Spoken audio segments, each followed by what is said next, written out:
The body of 19-year-old Eva Silva, who died in a shelter, is being brought to one of the temples of Spanish Andalusia. And a few minutes later, several warriors arrive at the same church morgue, apparently just out of the fight. One of them, Shannon, is the owner of an ancient artifact, and she's critically wounded. Enemies are on their heels and are about to break into the building. Then, one of the nuns extracts a glowing disc from the back of the dying woman and puts it into the girl's body, and she herself dies at the hands of the enemy. And then the incredible happens. Eva comes to life. Gradually, her body begins to obey her, but then she sees strange red smoke pouring into the room. She hits it with a random object she finds nearby, and the fog disappears. Eva comes out of the church basement. Intoxicated by the night air, she walks through the city, and at some point she is hit by a car. The girl literally flies into a clothing store, but the wounds heal right before her eyes, and Eva, having changed her clothes, goes outside again, looking at herself in the window and being amazed that she looks as usual. Meantime, a Vatican envoy, Father Vincent, arrives at the church to find out where the halo has gone. He is told about Eva, and he realizes that the artifact has a new carrier. Eva goes to the shelter where she lived before she died and surprises her neighbor Diego very much. Eva talks about her newfound superpowers, but she cannot explain where they came from. At this time, Father Vincent arrives at the orphanage and is amazed to learn that the girl was paralyzed before her death. Meanwhile, Eva is running along the seashore and enjoying unfamiliar sensations. Later, the girl goes to the city and suddenly sees the same red fog. She follows it and ends up in a nightclub. Dazed by the music, the girl is treated to some alcoholic drinks. But when one of the men makes a remark to her, she pushes him so hard in the chest that he is literally thrown away several meters. Frightened, Eva runs away. Meanwhile, Father Vincent finds out that Eva got into the shelter when she was 7 years old after a car accident in which her mother died. Where the father and the rest of the family were, it was not possible to find out. Morning comes, but Eva is afraid to fall asleep, fearing that everything that happened to her will turn out to be dreams. To cheer herself up, she rushes into the pool, forgetting that she cannot swim. She begins to sink, but she is saved by a guy who rushes to her rescue. JC pulls her ashore, and the girl admits that she is terribly hungry. During breakfast, the guy introduces her to his friends, Chanel, Zoe, and Randall. Meanwhile, Sister Mary shares her fears with Father Vincent, who and why attacked the warriors. The priest instructs Mary to find the new host. Eva asks JC for permission to stay, and JC explains that they live by the principle, take everything for free. This house belongs to a rich man who comes here a couple of times a year. They find such houses and live in them, and then they put everything in order and move on. Eva is accepted into the company and invited to a club, which amazes the girl, who is inexperienced with parties. Suddenly, she sees the familiar red mist over the heads of the dancers, follows it, and sees it absorb people who use prohibited substances. Father Vincent tells the bartender that demons really exist and feed on the souls and flesh of weak people. And something enters the morgue where Shannon's body lies, and not finding the halo, tears her back with its claws. Terrified, Eva returns to the hall and rushes into JC's arms. Waking up in the morning, Eva does not immediately realize what happened to her. It turns out that she doesn't know how to use the shower, but JC comes to the rescue. Meanwhile, Sister Mary goes to the port where the sisters were attacked the day before and finds an unusual cartridge. She returns to the church, where Father Vincent and the rest of the sisters are preoccupied with finding the halo. One of them, Lilith, was supposed to be the next owner and now advocates for a speedy search for the girl, while Mary is more concerned about the identity of the attackers. She tries to convince the priest that it was an ambush and demonstrates an armor-piercing cartridge. Shannon's disfigured body is later discovered. Father Vincent suggests that it may be a demon named Tarrasque, capable of taking physical form and killing for real. Therefore, they need to find Eva faster than him. Meanwhile, in Morocco, an archaeological expedition finds a lost relic of the Catholic Church, the armor of Saint Adriel. After studying the records about Tarrasque, Sister Beatrice finds out that only an owner armed with a divinium sword can kill him. Cardinal Duretti, who appeared at this moment, explains that if Tarrasque gets to the halo, hell will rise and heaven will fall. Therefore, returning the halo is of utmost importance. Eva is having breakfast with the friends and then goes to the beach with them. Mary also finds the master who made a noticeable bullet. He gives a tip to the customer. Mary uses very harsh interrogation methods and learns something interesting. In the evening, JC invites Eva to a fashionable presentation of a new technology at ArcTech, where Cardinal Duretti is also present. The young man steals the key from the security guard and they enter the laboratory. Meanwhile, Dr. Gillian Salvius demonstrates to the audience the stabilization of the Higgs field, which became possible thanks to the development of the miracle metal. The Cardinal is shocked. Did she get divinium? Meanwhile, the woman plunges her hand into the field of the world's first quantum portal. The friends examine the laboratory, and Eva is delighted to find a wheelchair with a neural network. After the demonstration, Cardinal accuses Gillian of stealing divinium, but the woman refuses to return it to the church. Meanwhile, in one of the rooms, Eva and JC find the armor discovered by Gillian. The armor begins to glow, reacting to the girl's presence. Father Vincent is informed that Eva has been found on the university campus. Meanwhile, from the conversation between Gillian's assistant and the head of the security, it turns out that the confrontation with the nuns was provoked by the security agency transporting the installation of Dr. Salvius, who at this time shows her laboratory to selected guests. JC gets a warning about this and tries to take Eva away.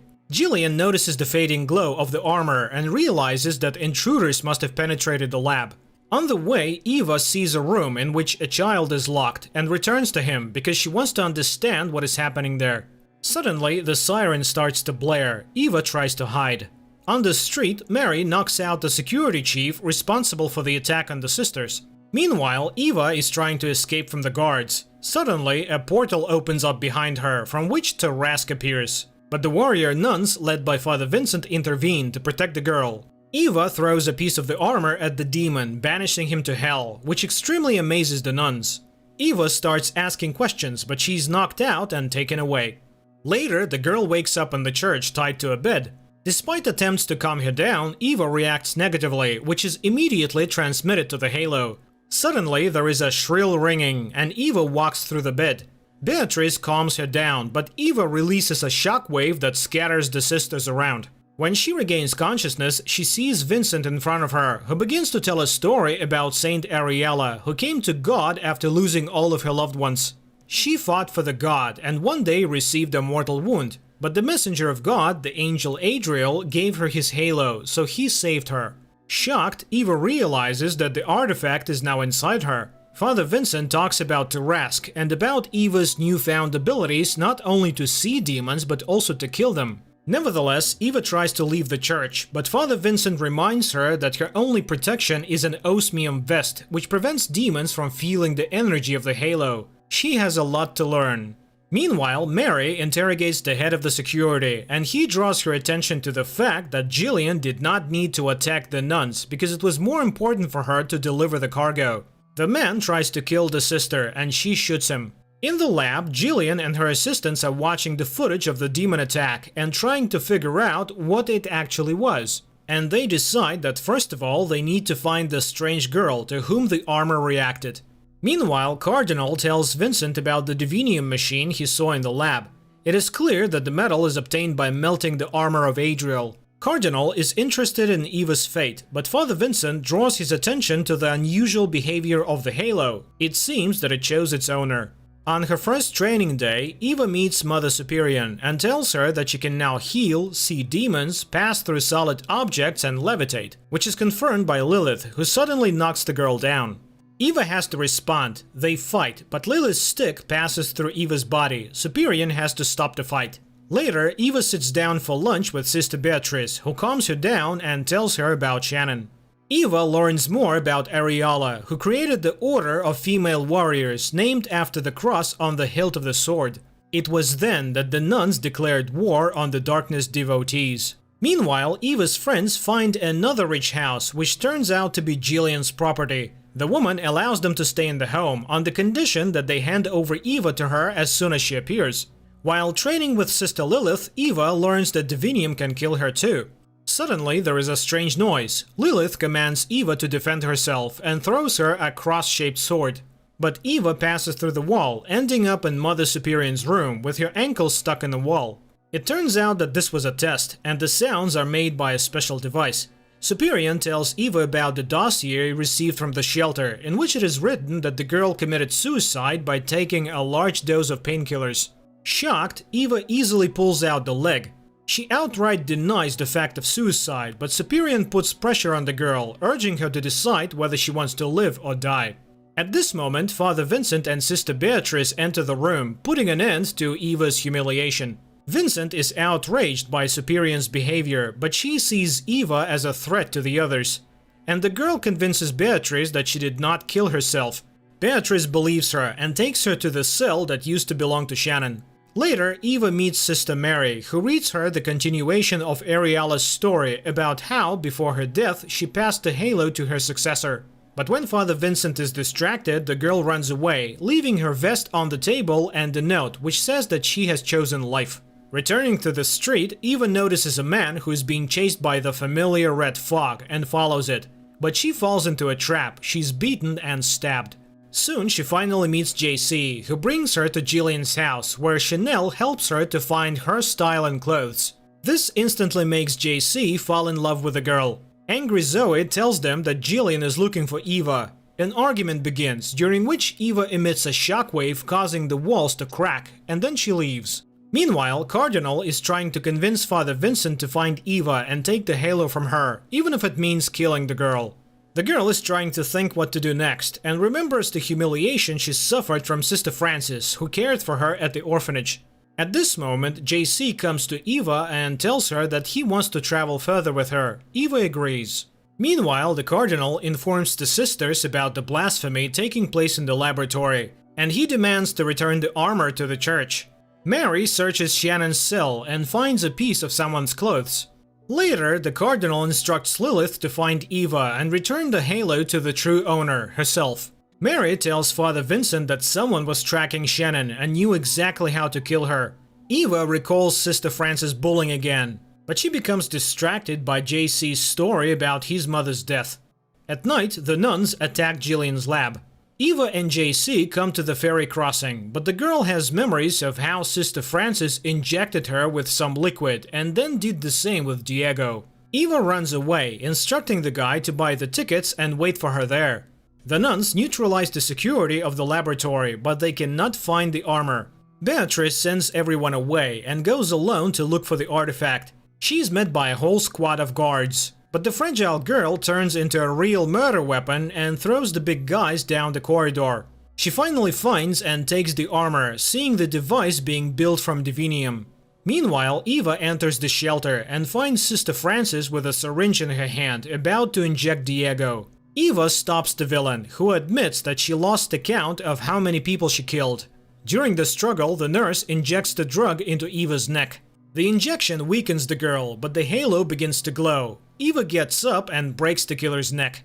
Diego sees all this and asks the girl to run. She leaves, tormented by the fact that she killed a person. Dr. Jillian looks at the video of the incident and orders the guards to be fired. And Beatrice delivers the armor to the Cardinal and tells him about the machine she saw. He understands. The doctor is going to open the gates of hell. Upset, Eva leaves the orphanage and meets Sister Lilith, who intends to take up part of her. Lilith attacks Eva, but suddenly Sister Mary stands between them, and while the nuns sort things out among themselves, Eva escapes.